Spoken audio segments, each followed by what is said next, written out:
The Cremation of Sam McGee by Robert W. Service. LibriVox.org by Leanne Howlett.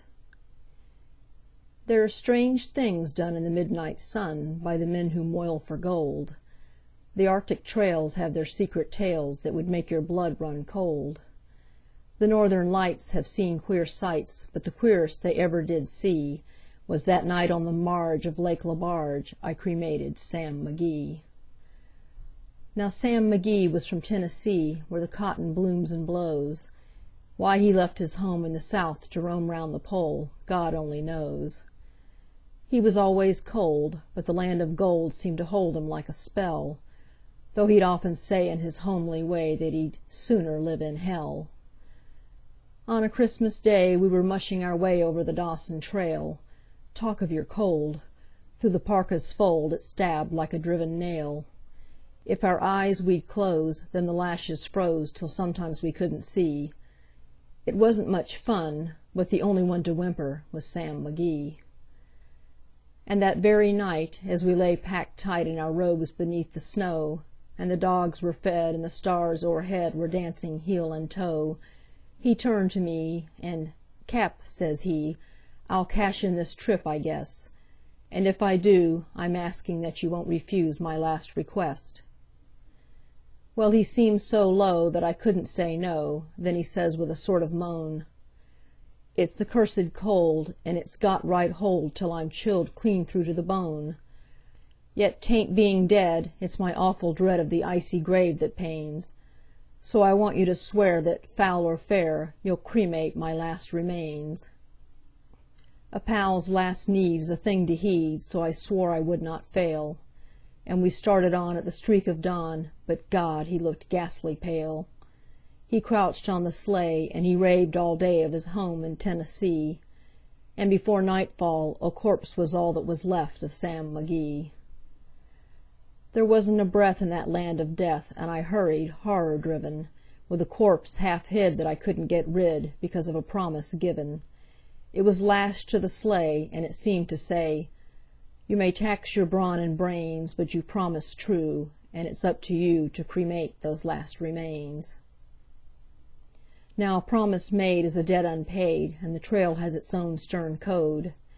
In the days to come, though my lips were dumb, and my heart how I cursed that load. In the long, long night, by the lone firelight, while the huskies, round in a ring, howled out their woes to the homeless snows, oh God, how I loathed the thing. And every day that quiet clay seemed to heavy and heavier grow, and on I went, though the dogs were spent and the grub was getting low.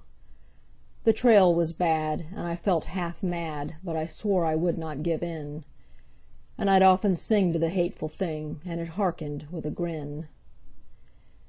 Till I came to the marge of Lake Lebarge, and a derelict there lay.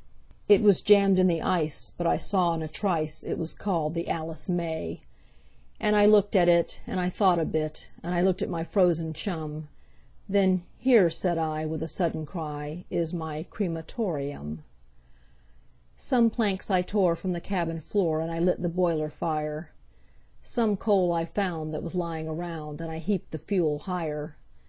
The flames just soared, and the furnace roared, such a blaze you seldom see. And I burrowed a hole in the glowing coal, and I stuffed in Sam McGee. Then I made a hike, for I didn't like to hear him sizzle so, and the heavens scowled, and the huskies howled, and the wind began to blow.